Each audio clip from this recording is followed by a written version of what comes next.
Operation D ഹണ്ടിന്റെ ഭാഗമായി സംസ്ഥാന വ്യാപകമായി നടത്തിയ സ്പെഷ്യൽ ഡ്രൈവിൽ 130 പേർ അറസ്റ്റിൽ. ഇടുക്കിയിലും ശക്തമായ പരിശോധനകളാണ് പുരോഗമിക്കുന്നത്. കഴിഞ്ഞ ദിവസങ്ങളിൽ നടന്ന പരിശോധനകളിൽ കഞ്ചാവ്, MDMA, നിരോധിത പുകയില ഉൽപ്പന്നങ്ങൾ ഉൾപ്പെടെ ജില്ലയുടെ വിവിധ മേഖലകളിൽ നിന്നും പിടികൂടിയിരുന്നു. ഡോഗ് സ്ക്വാഡിന്റെയും എക്സൈസിന്റെയും സഹായത്തോടെയാണ് പരിശോധനകൾ പുരോഗമിക്കുന്നത്.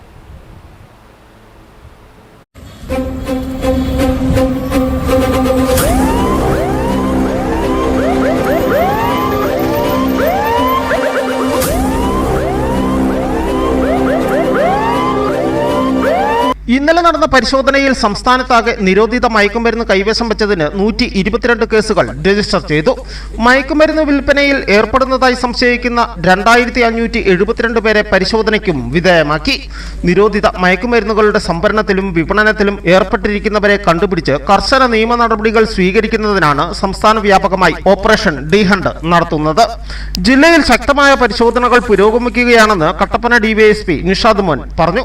അത് എല്ലാ സ്റ്റേഷൻ ലിമിറ്റുകളിലും നമ്മൾ ലഹരിക്കെതിരെയുള്ള കർശനമായ റെയ്ഡുകൾ നടക്കുന്നുണ്ട്. പ്രത്യേകിച്ച് ഇത് വരുന്ന മറ്റ് സംസ്ഥാനങ്ങളിൽ നിന്നാണ് ഇത് കൂടുതലായിട്ട് ഇവിടെ എത്തുന്നതായിട്ട് നമുക്ക് മനസ്സിലാക്കുന്നത്. അത് അനുസരിച്ച് എല്ലാ ദിവസവും കൃത്യമായ റെയ്ഡുകൾ പോലീസ് സ്റ്റേഷനിൽ പ്രത്യേകം ടീമിനെ ഇട്ടുകൊണ്ട് തന്നെ നമ്മൾ ചെയ്യുന്നുണ്ട്. അത് പരമാവധി നമ്മൾ അത് കേസുകൾ ഇവിടെ എടുക്കുന്നുണ്ട്.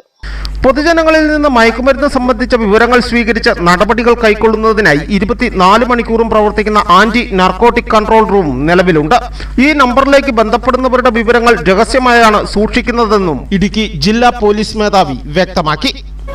News bureau, Udumbanchola.